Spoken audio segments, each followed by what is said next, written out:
Okay, and welcome, my friends, to the next episode here, the Red Delta Project podcast, where we are exploring an in depth topic each week to give you a more firm grasp on what it takes for you to achieve your fitness goals without compromising your lifestyle freedom. I'm Matt Schifferly, and this week's episode is all about training volume. There's a lot of debate out there about how much volume is right, and there's all different camps where the experts are like either high volume camps or low volume camps, and lots of people are back and forth on various things. But we're going to take a fundamental approach on based on the principles of how fitness actually works today and help you discover how much volume is right for you, and more importantly, how you can use it to help you achieve your goals. So, the first thing to understand about training volume is that there is no one set amount that's going to be best for everybody. Some people are going to be better with more volume, some people are going to be better with less volume.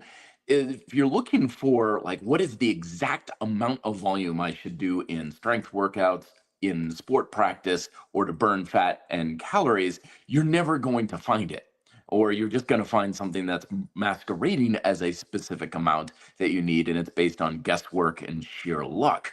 And that's because the amount of volume that is appropriate for you is dependent on many nuanced variables, most of which are always changing, and they're never going to be the same. So telling someone, okay, this is exactly the amount of volume that you need in order to build muscle or to get stronger or to burn fat is kind of like saying, okay, here in driver's ed, there's only one correct speed you should ever drive a car at. It could be 40 miles an hour, it could be 60 miles an hour, it doesn't matter. Telling someone that there's only one correct speed to drive a car at and everything else is wrong, of course, would be dangerous and ill advised, not to mention just make you a really bad driver.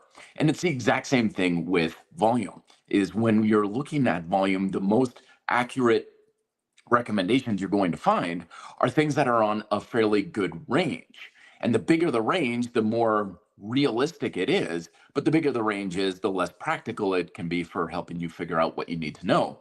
Like a lot of times when it comes to how much volume do you need in order to build muscle, the recommendations out there are something like 9 to 20 working sets per muscle group per week or something along those lines.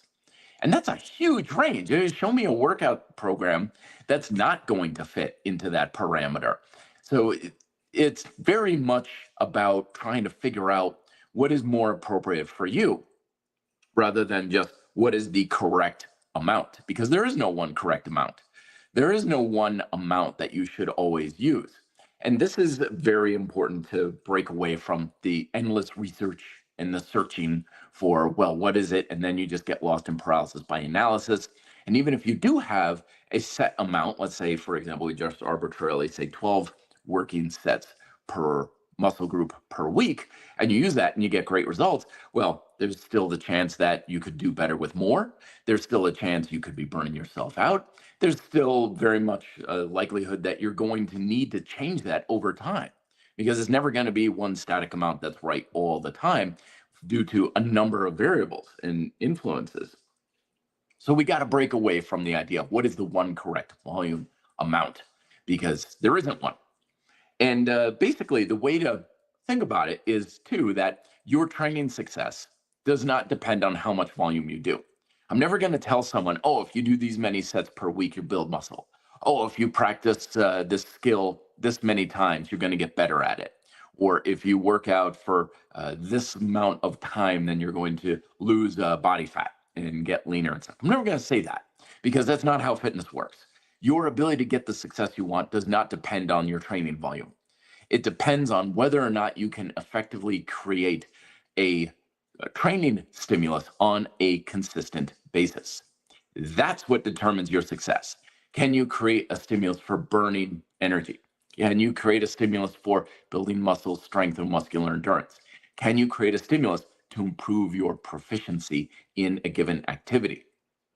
That's the thing that is determining your success, not whether or not you do high volume or low volume or anywhere in between. Now, with that said, there is a very strong correlation between effectively creating a stimulus on a consistent basis and the amount of volume you do, in so far as more volume is usually better. So if you want to take a good general approach to it, the more you train, the better. The more volume you have, the better. The more miles you run, the more calories and fat you burn. The more you practice something, the better you're going to get at it.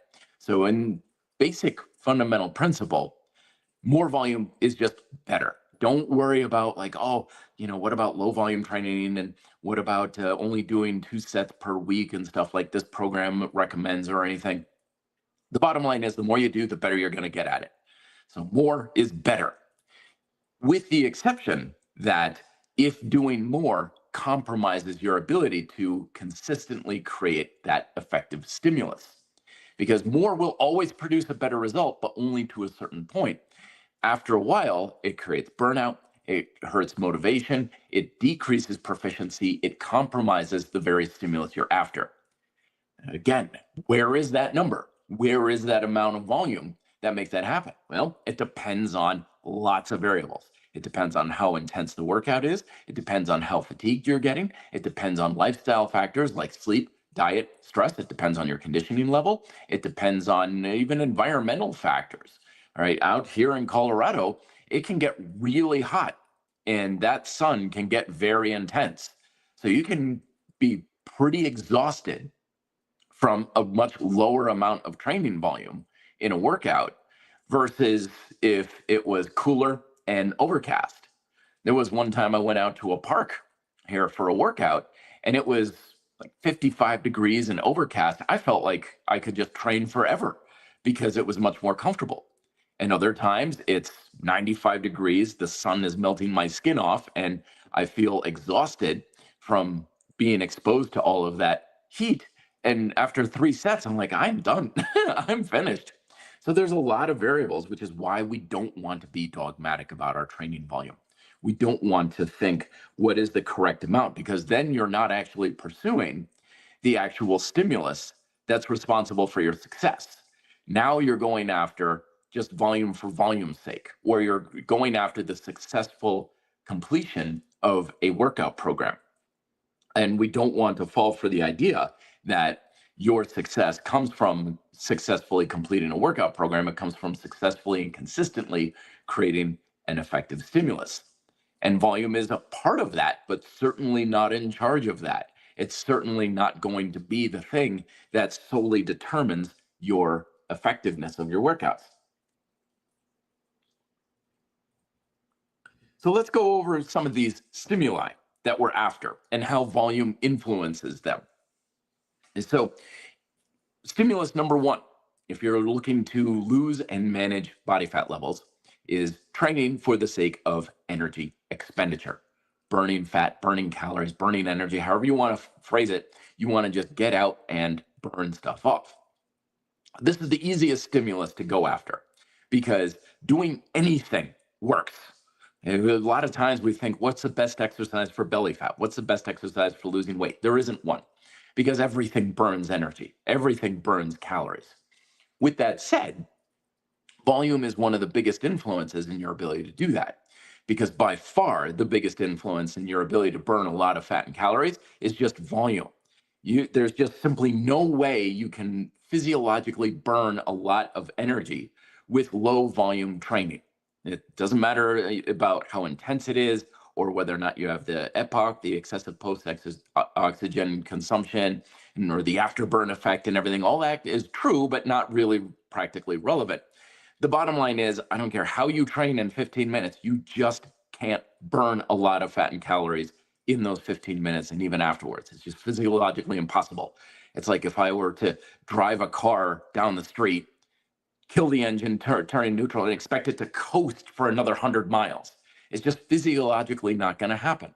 So volume is what we need in order to burn a substantial amount of fat and calories. This is why things that are a little bit more moderate in intensity and easier to do for longer durations are the kings at doing this. Cardio is the classic example of that. But don't think, okay, so cardio is the answer here. It's like, no, remember, you burn fat and calories doing everything. Your body doesn't care what kind of physiological activity it's doing when it comes to burning energy. It just needs to do anything, something at all.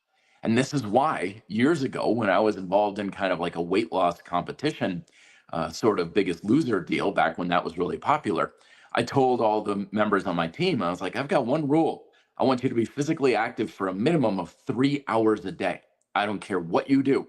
It could be gardening, it could be washing your fleet of limousines, it could be pushing a lawnmower, walking the dog, playing basketball, working out in the gym. I don't care what you do, just be active to some degree, and you'll be able to burn a lot of more calories that way. And it worked. We lost more weight than anybody else because I had partially that rule in place. So more is better. But the big mistake that people make when this is they select a particular activity or exercise and they think that's how I'm going to burn off the fat. I'm going to go for running, I'm going to do aerobics classes, I'm going to do HIIT training, whatever. And the fact is that burnout happens a lot faster when we don't have a very diverse approach to physiological activity, because it's hard to go running for several hours every single day. It's hard to go to the same spin class every day or most days of the week. It's hard to do that. Most people don't have the mental bandwidth and motivation to do that, which is why when it comes to volume, it's not volume of any one particular activity, it's volume of just all activity. So some days you're working out in the weight room, some days you're going for long walks on the beach, some days you're doing physical labor like pushing the lawnmower, some days you're walking or riding your bike to work, whatever. It just needs to be something. So the more diverse you have for activity, chances are that's going to be more overall calorie burn and more of a higher volume amount. But if you're finding yourself using so much volume that you're getting burned out, tired, exhausted, and you're just feeling like your energy is spiking through the roof, those are signs that you're just using a little bit too much. Maybe back off a little bit. If you're doing a lot of running and your knees are starting to bother you, or you're using a particular aerobics class in the gym and you feel like, this is getting long in the tooth, I just don't want to do this anymore, then that's a sign of back off on the volume of that and increase it with something else that you can do. But that's our first stimulus, is going after energy expenditure. The second stimulus that we have is that of proficiency, practice. Again, a lot of nuance with this one, because this can mean anything from improving your golf swing to getting better at Olympic lifting and kettlebell snatches to just getting better at dance, martial arts, whatever. So this is when you are training for the sake of practice. You want to get better at doing the thing. So once again, more volume is almost always better. The more you're going to practice something, the better you're going to get at it, largely because the more you do something, the more efficient you become at it. And a large degree of proficiency comes from an improvement of efficiency. It just gets easier to do the activity itself. And you just need a lot of practice to do that. However, if you have too much volume, then that can hurt your proficiency.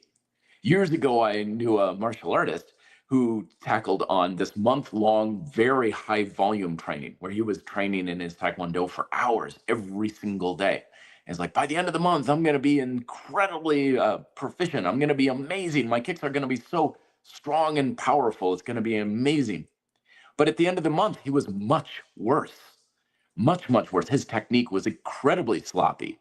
And that's because he wasn't focusing again on that stimulus of creating more proficiency and doing the kicks better. He was just in his mind saying, I've got to do this 1,000 times today or whatever. And he was just like throwing his leg out. And that's what he was training his body to do, was to do more sloppy kicks. And so this is where the volume can hurt your proficiency. So the golden rule of thumb is practice as much as you can or are willing to do it.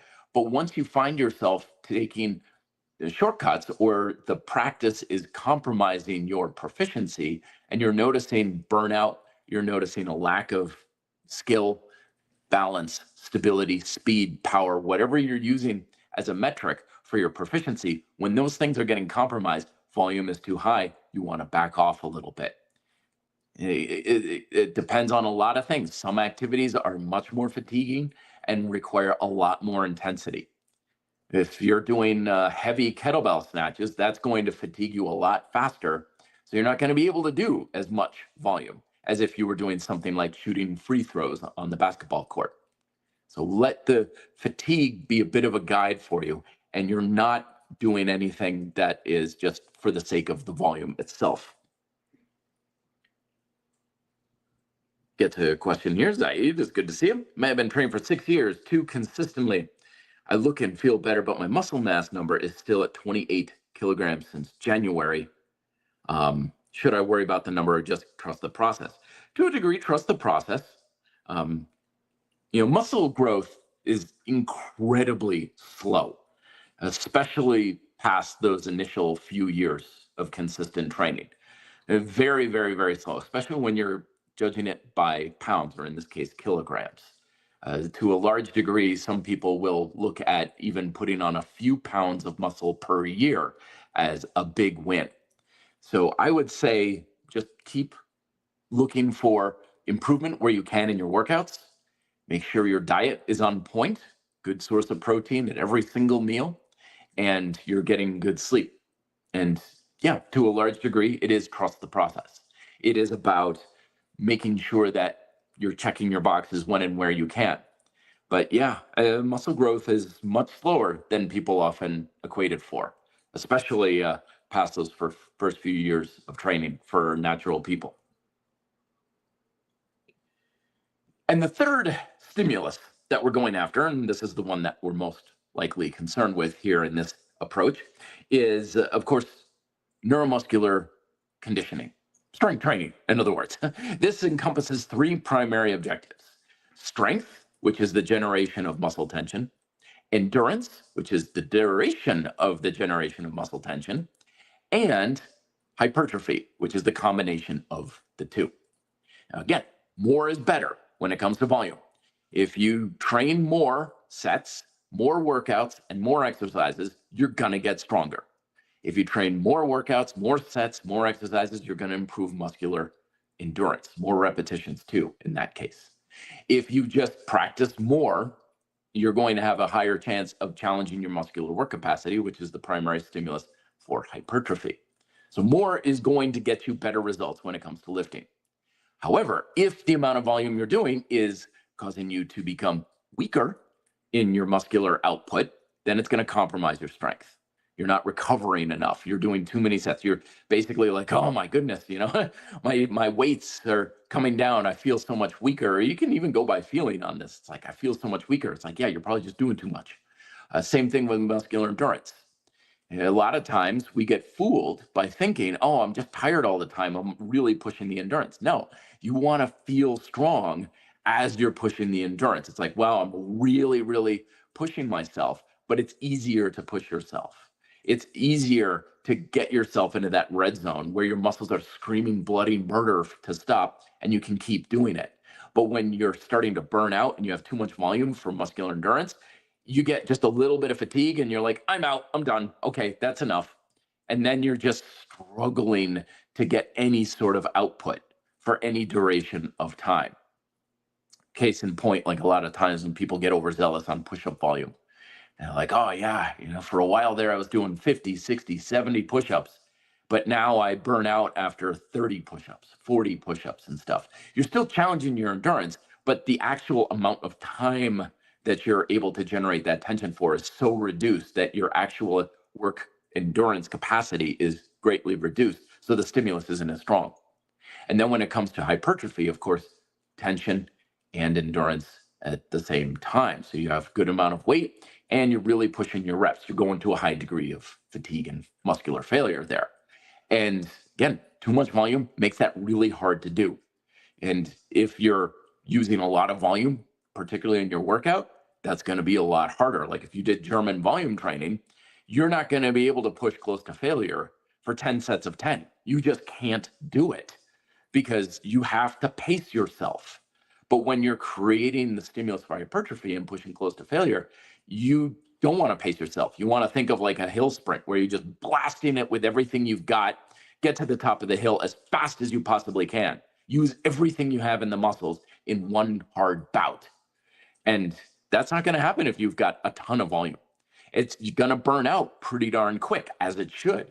But at the same time, if you're done, like in my new book coming out on Friday, Beautiful Strength, I have double tap training, 2 hard work sets per exercise. But if you gave a good bout on that second one, you're like, boy, I really feel like I can push a lot on that third one. Well, then do a third set by all means. Don't hold yourself back. Don't be a dogmatic approach to volume.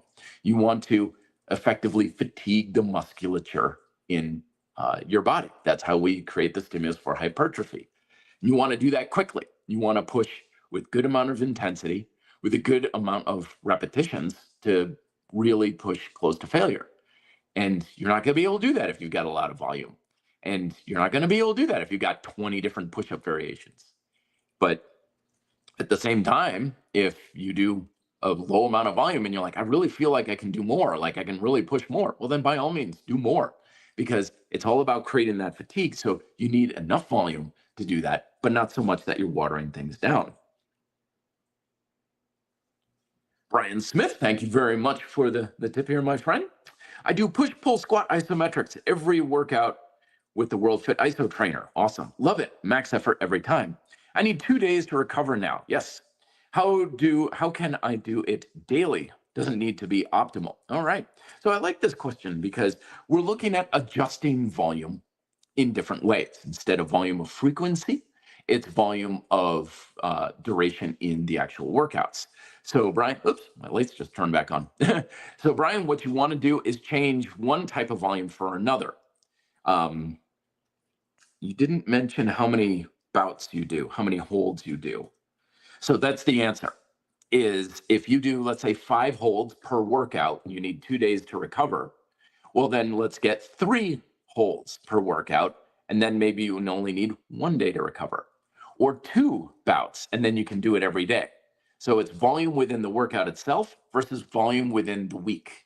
And to a degree, you're looking at roughly having the same amount of volume. It's just, where are you practicing it? If you practice something every day, you can't have as much volume in each session. So that way it's like, well, I recover faster because I don't have as much fatigue. Therefore, you could do it daily. But sometimes you might want to go the other way. It's like, oh, I don't want to do a workout every single day. Okay, then put in a little bit more volume and push to a higher degree of fatigue in each workout. And then you'll have more time to recover, and you can have 3 workouts per week rather than 5 or 6. Oh, lights out again. Back and forth. So hopefully that helps you there, Brian. Cut back on the volume in the actual workouts, and your frequency can increase with that. All right, so moving on to volume. So those are your 3 objectives. Because remember, your success in burning fat and calories, building muscle, strength and endurance, and training proficiency or skill does not depend on how much volume you do. I'm not going to tell someone, if you do these many sets, you'll build muscle. If you do this much volume, you burn fat. I'm not going to do that, because that's not how it actually works. However, in general, your ability to achieve a greater stimulus on a consistent basis will go up with more volume, until the amount of volume is compromising your ability to do those things. And it's different for everyone, and it's going to be different at different times too. There can be times, Brian, my friend, where you're like, yeah, I can work out every single day, no problem. And then, I don't know, you change jobs, you don't get as good sleep. Your wife just had quintuplets and you're getting 3 hours of sleep. Your diet is changing. You're stressed because of one thing or another. Suddenly you find, oh man, I'm really dragging by the end of the week with my daily workouts. I'm like, okay, maybe a little bit more rest. Take the Wednesday off or something. We always need adaptability when it comes to training volume. In fact, this is the first thing that I encourage people to play with in my adaptive training Bible, because training adaptation makes it a lot easier to consistently create effective stimuli versus having being shackled to a dogmatic approach in your workouts. But what do you can change a million things. You can change what your workouts are, you can change when you do them, you can change how you do them, you can change a million things. But usually when people are looking into adaptive training, I always recommend start with volume. Start adapting volume, workout weekly volume, how many reps you do. Start there, because that's the easiest thing to adapt and change to make a big difference in your ability to consistently create a stimulus.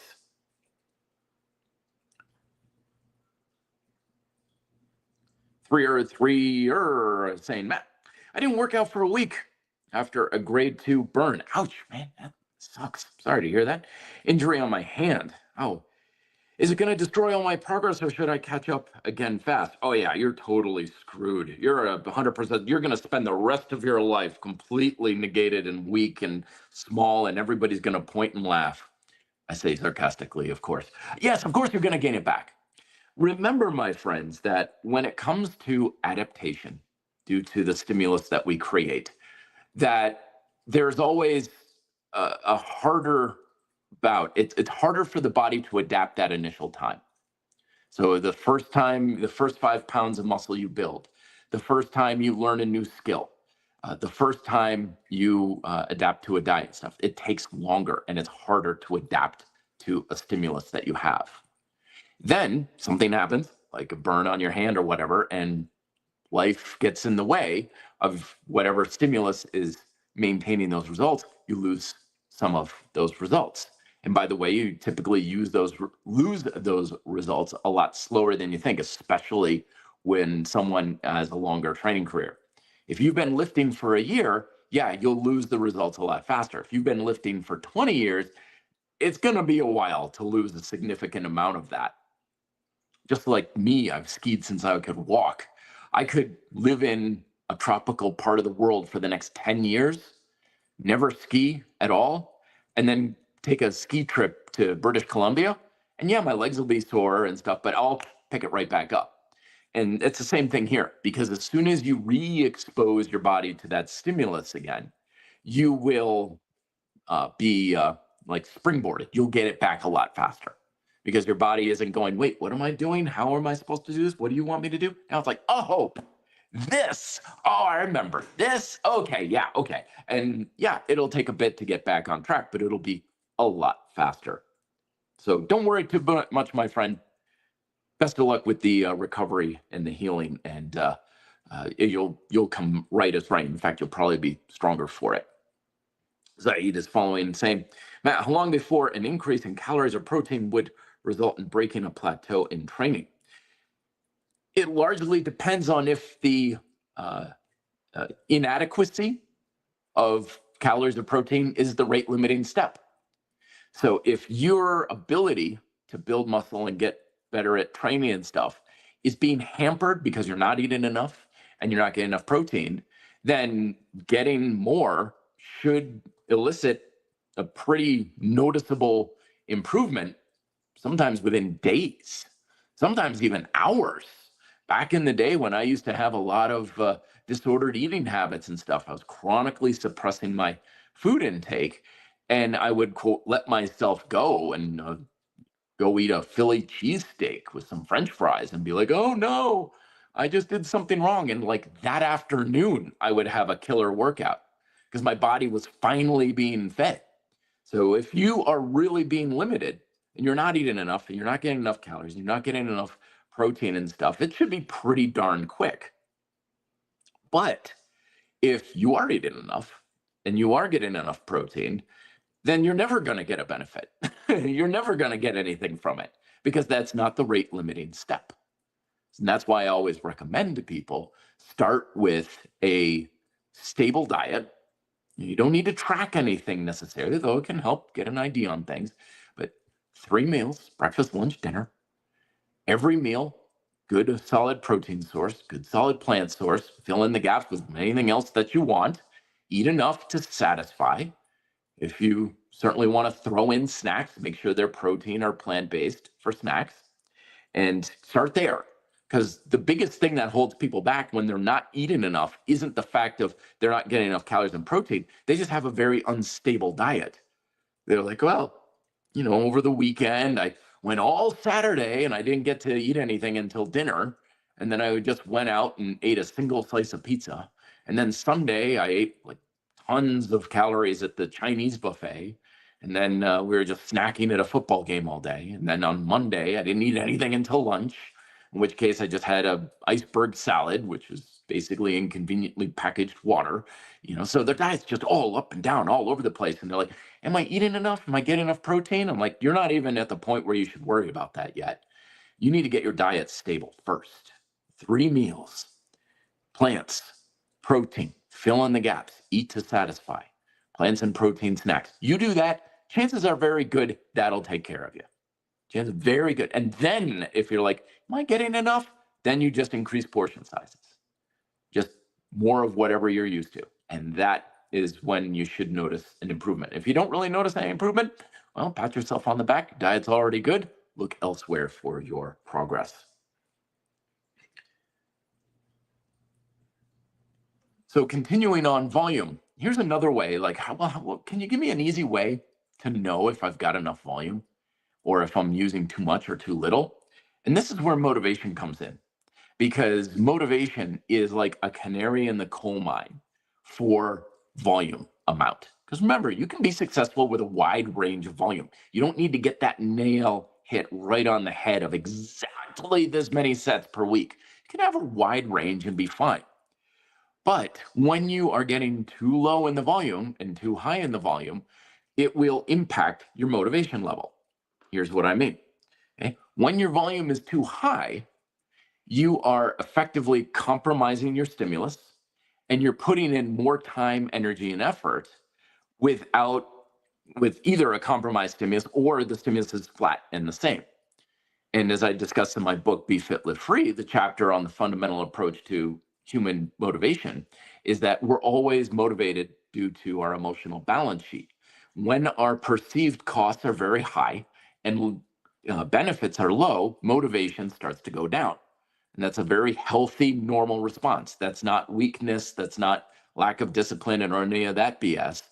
When our motivation is going down, that's literally your subconscious telling you you're putting in too much work that isn't doing you any good, and it's either not producing better results or it's even compromising your results. So of course your motivation is supposed to go down. You're supposed to lose enthusiasm for what you're doing and stop doing it and not do as much of it because it's wasteful. This is not even just about gains, this is about survival. If our ancient ancestors had to spend 1,000 calories to hunt and forage for 500 calories, they starved to death. And so they wouldn't be motivated to do that because it wasn't worth it. So motivation is a survival mechanism in many cases for us. So when motivation is going down about things, like you might have been all gung-ho to do 1,000 push-ups a day or to do isometrics every day or what have you. But if after a while you're like, boy, the motivation is really starting to tank, and I'm talking about chronic loss of motivation too. It's fine to wake up one day and like, I'm not really feeling it today and stuff. That's fine. That happens to everybody. That's short-term and acute. But when you notice that your enthusiasm for whatever you're doing is just down and down and down, day after day, week after week, that is a sign that your volume may be too high, because your subconscious is telling you you're working too hard, you're not getting enough out of it. Stop doing that, as you should. But it also goes on the other end of the spectrum too. I get emails and questions from people all the time on some low volume program like Mike Metzer stuff. It's like run hard, set to failure or something, like every 10 days or something like that. Well, it depends on condition. It depends on how hard you're pushing yourself. It depends on a lot of things. So when they ask me, doing this low volume thing, but boy, I sure as heck want to do more. It doesn't feel like it's enough. Am I going to like ruin myself if I do another workout or if I do another set or whatever? The answer is no. You're not doing enough. So your subconscious, once again, is saying, okay, you're getting a little bit out of this, but you've got plenty of resources left. You got the time, you got the energy, you've got the focus and everything. So do more. Absolutely, you should be doing more. Whenever we put in a little and we get some benefit that we like, that means it's working. And it means you definitely should be doing more. So when motivation is high for something, that usually means you're better off doing a little more. And when motivation is low, you're better off doing less. Again, this is where adaptive training comes in, because when you have low motivation and you bring back the volume a bit, your motivation will start to go up. because now you're bringing it back into balance. Your results are more worthwhile, and vice versa. So your motivation and what you're doing can be very much a good canary in the coal mine.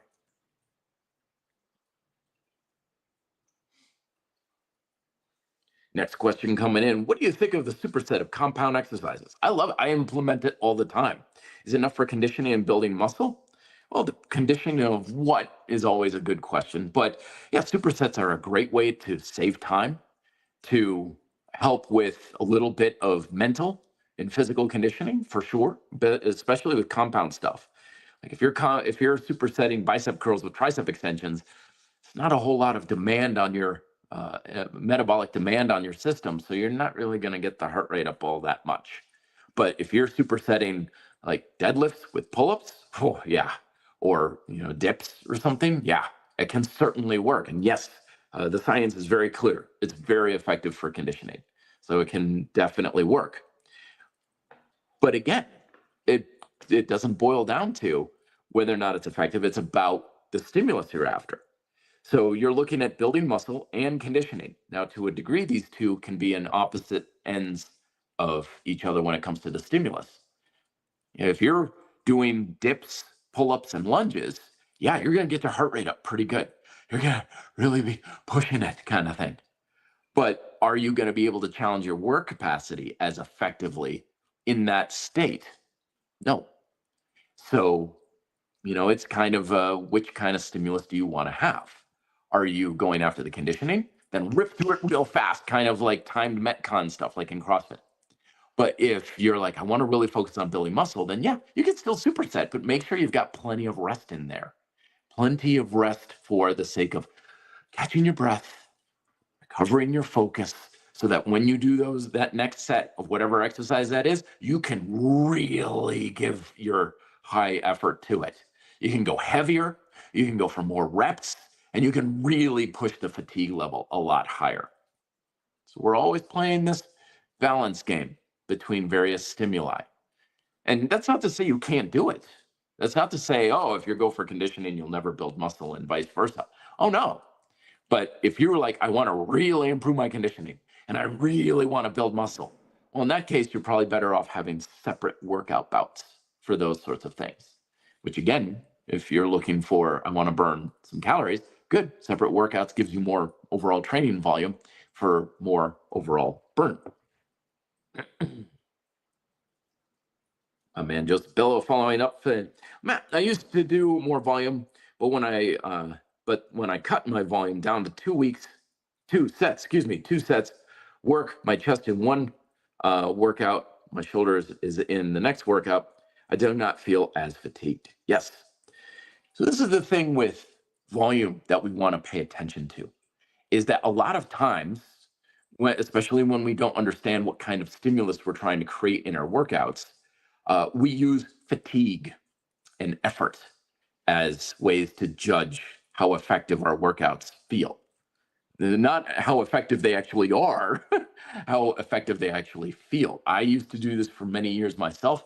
I still struggle with clients who do this, where it's like, I don't really want to focus on technique or I just want to get my butt kicked in this workout. I want to be crawling out of the gym. I want to be sore. I want to be sweaty. I want to be exhausted. Okay, I know it feels good. It's very cathartic. I know you feel a little less guilt about having pizza afterwards, kind of thing. But for the most part, exhaustion and fatigue and everything are not indicators of an effective workout. The exceptions are if you're pushing for muscular endurance, because of course your muscles are going to be really tired if you're pushing their endurance. If you're pushing your muscular work capacity for hypertrophy, then yeah, that's going to happen.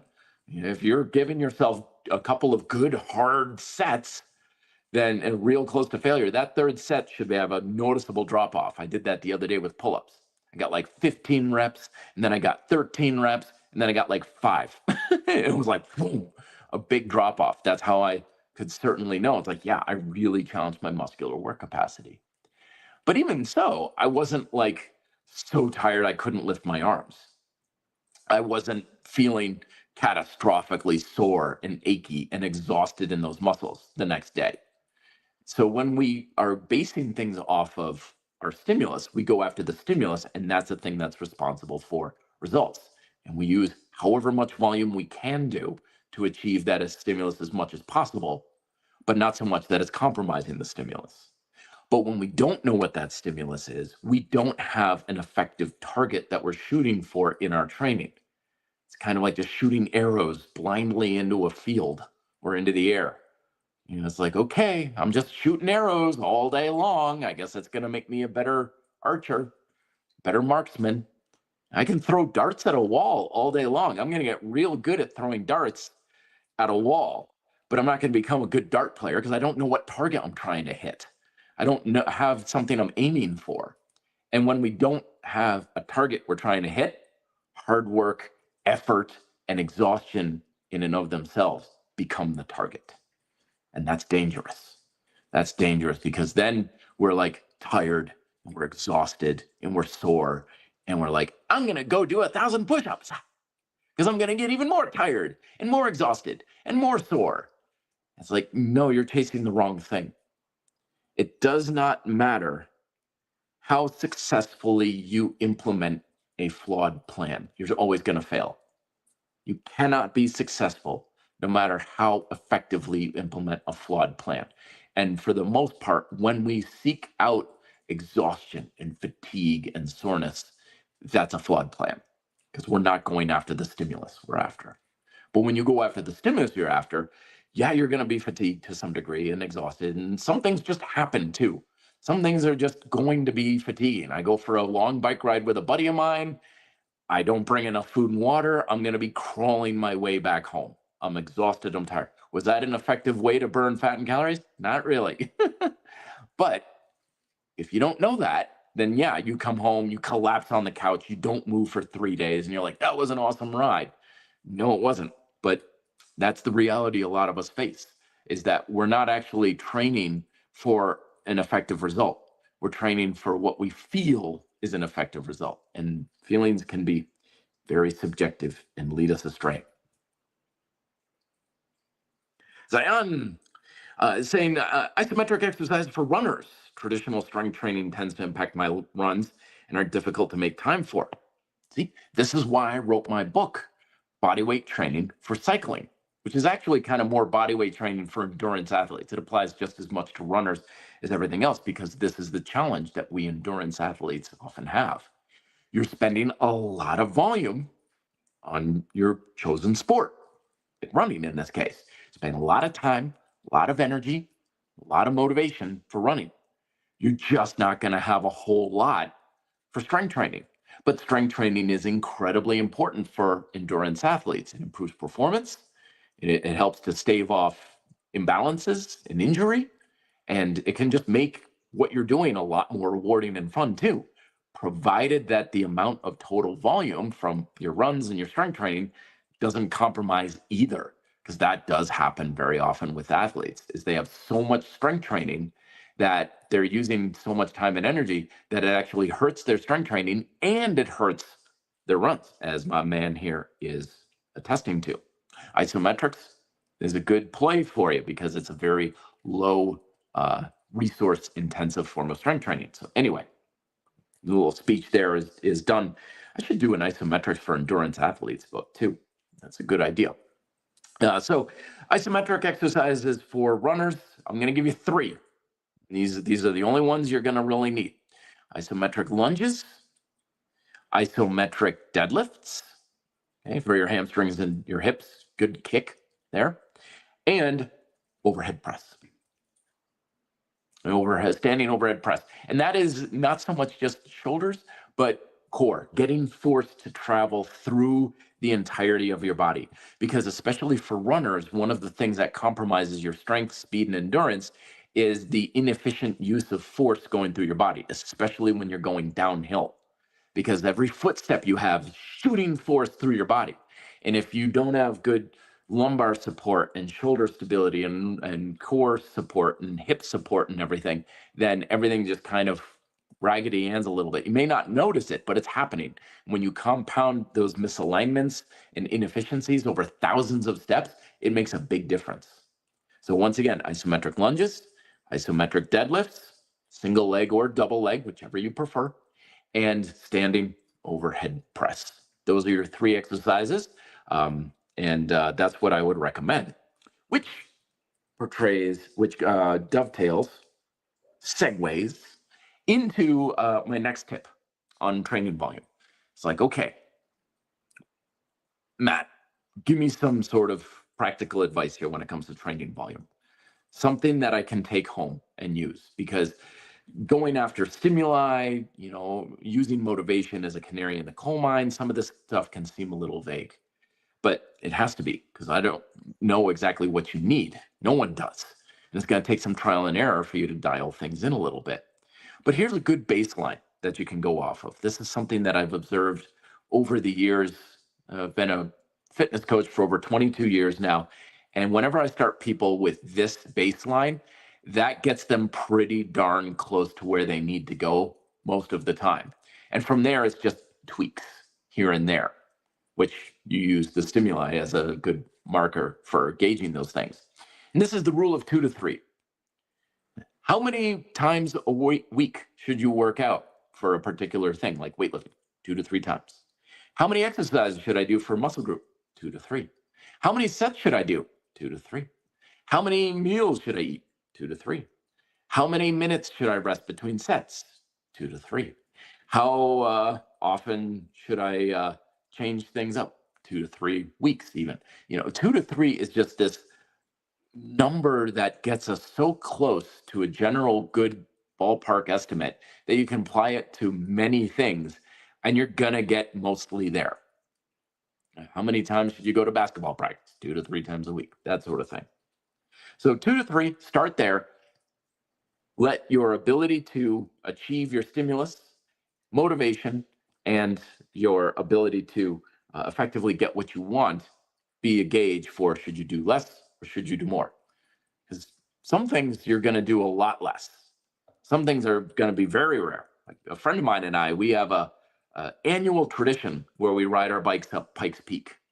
That is a really hard thing. I'm not going to do that 2 to 3 times a week. I'm probably not even going to do that 2 to 3 times a year, because that's like 5 hours of climbing up one of the tallest peaks in Colorado on our bikes. That's 5 hours of riding uphill. That is really hard. I'm not going to do that 2 to 3 times. But that's me taking the feedback from that and adjusting accordingly. But if I was going with most average other things, then it would probably fit. Noah Lane, good to see you, my friend. Matt, you the man, thank you. Can you explain different ways to strengthen the lower back and hamstrings? Yes, I can, absolutely. So I already covered isometric deadlifts, but here's the thing about lower back strength that really needs to be understood is you don't want to strengthen your lower back. Lower back strengthening is like strengthening your knees or strengthening your wrists and stuff. Lots of times when we feel stress in a particular area, we think that area is weak, when in reality is most of the time it has nothing to do with that area. Obviously, maybe you've got a slipped disc or something, in which case consult a healthcare professional. But when it comes to, oh, my wrists are sore, I got to strengthen my wrists. My lower back is sore, I got to strengthen my lower back. No, it's the muscles that support that area that need to be strengthened. And in this case, you're partially on the mark because hamstrings are part of that, as well as your glutes, as well as your lats as well. Your lats are very much a quote lower back exercise. So when people, again, this is about having a false objective that you're going after. People do things like Roman chair, kettlebell swings, things, and they're like, oh, I feel it so much in my lower back. That is a very bad thing. You don't want to feel your lower back working because your lower back's actually a joint. It's more of a joint. It's not really a muscle group. Most of the muscles that are comprising the support and stability in your lower back do not reside in your lower back. They're along your entire spine or they're around your hips, like your hamstrings, your glutes, your ab adductors, and your lats. in your spinal erectors and stuff. You have one lower back muscle for the most part, and that's your quadratus lumborum. It's about that big, and it is very small, and it doesn't do a whole lot of work on its own. And because of its size and its how it's structured in your skeletal makeup, you're never going to make it strong enough. It's just physiologically impossible to make it strong enough to support your lower back. So that's why you want to have force go through your lower back rather than into it, which is why things like the deadlifts, the hip bridges, kettlebell swings can be effective, is because you want force going through your lower back, just like you want stress going through your wrist, through your elbow, through. You're not supposed to feel these areas when you're doing these your exercises, because you want the muscles above and below to be doing the work. And that's the big thing.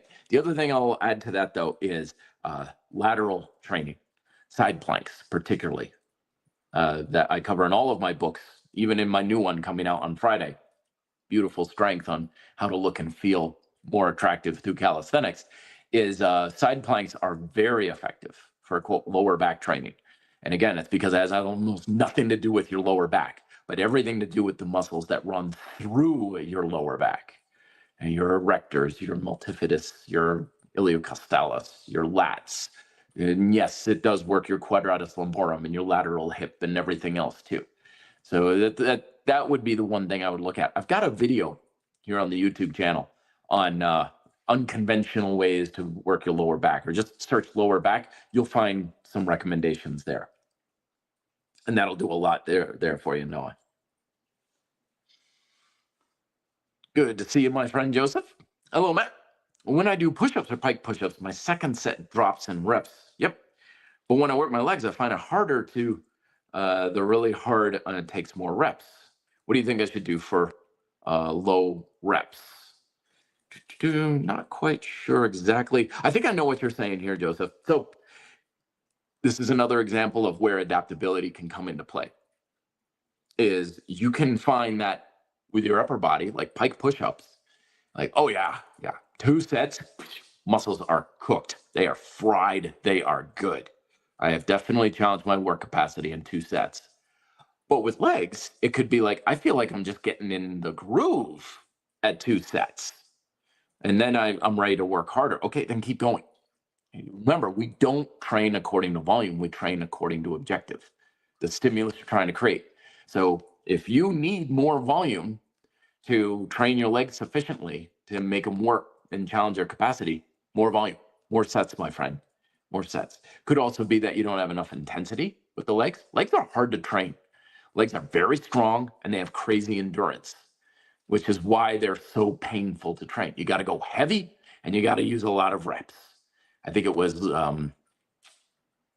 not Lee Priest, Tom Platz, when he was asked one time, it's like, to build big legs, do you do heavy weight for low reps or low reps for high, heavy weight for low reps or high reps for low weight?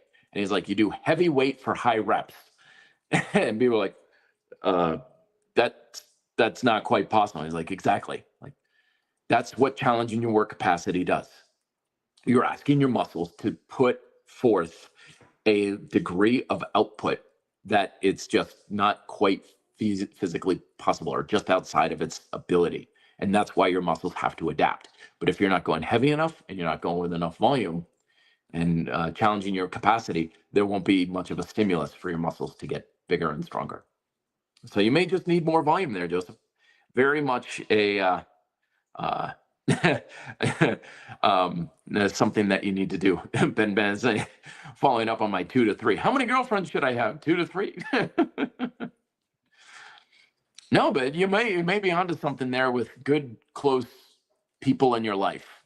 They say if you can have, a number of good friends in your life that you can count on one hand, you're very lucky. I've always been very fortunate in that. I've always had really good people in my life.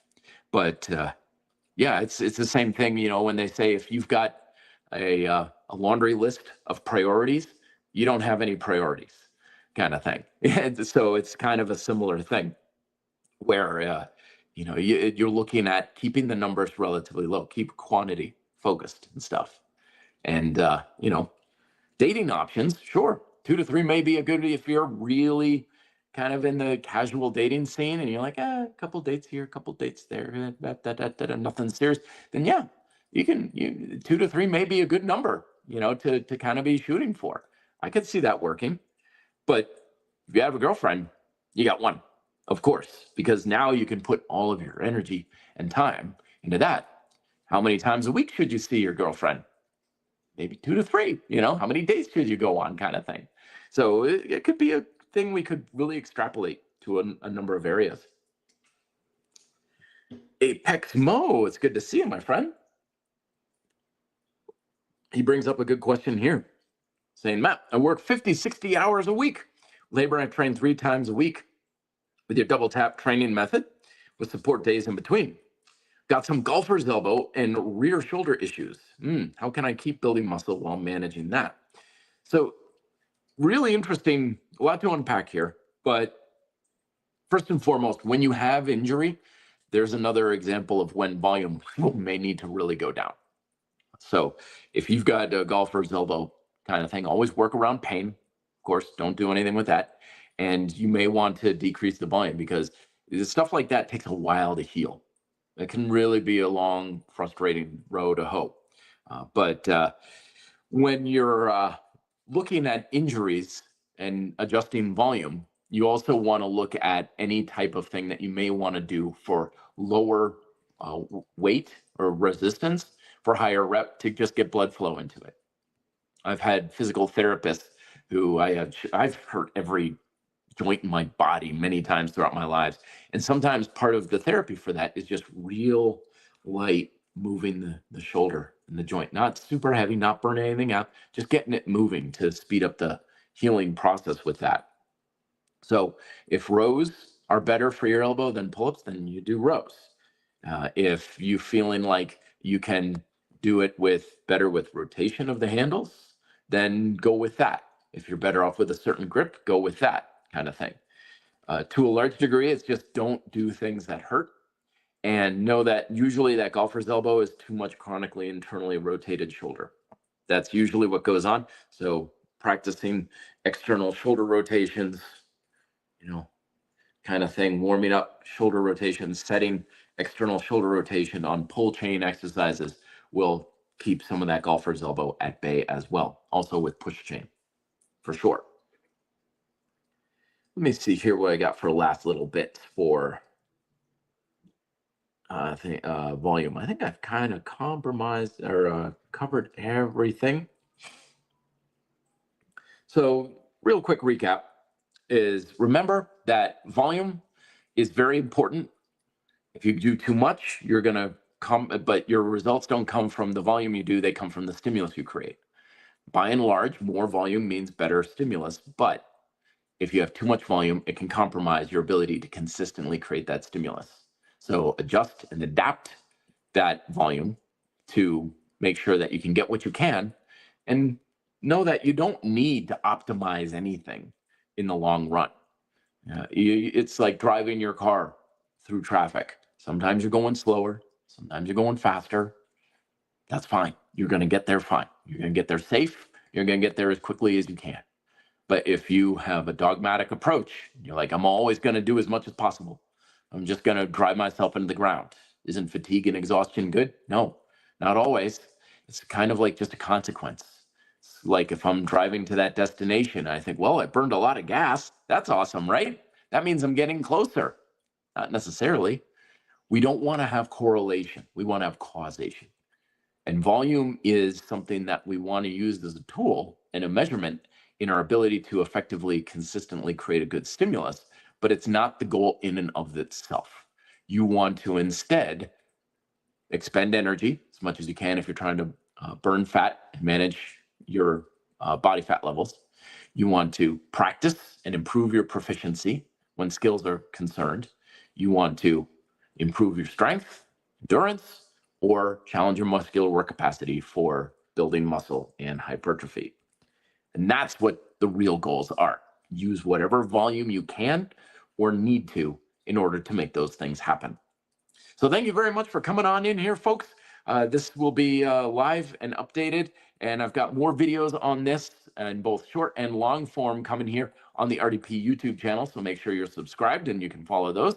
Also, don't forget that my new book, Beautiful Strength, How to Use Calisthenics to Look and Feel as Attractive as Possible, is coming out this Friday on Kindle and paperback for Amazon, and the PDFs over at the Red Delta Project PDF store, reddeltaproject.com. Really excited about this.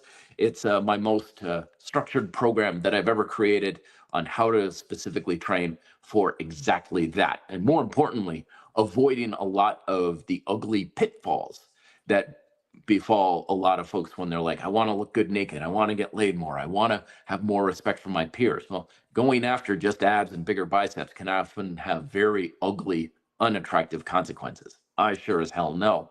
And so this book is very much about avoiding those consequences as well. So that's coming out this Friday. I'll be in the New England area, Northeast, celebrating the 4th of July. So happy 4th of July to my friends and out there in the RDP community here in the United States. Otherwise, just go out, have fun, and best of luck with your workouts this week. And as always, be fit and live free.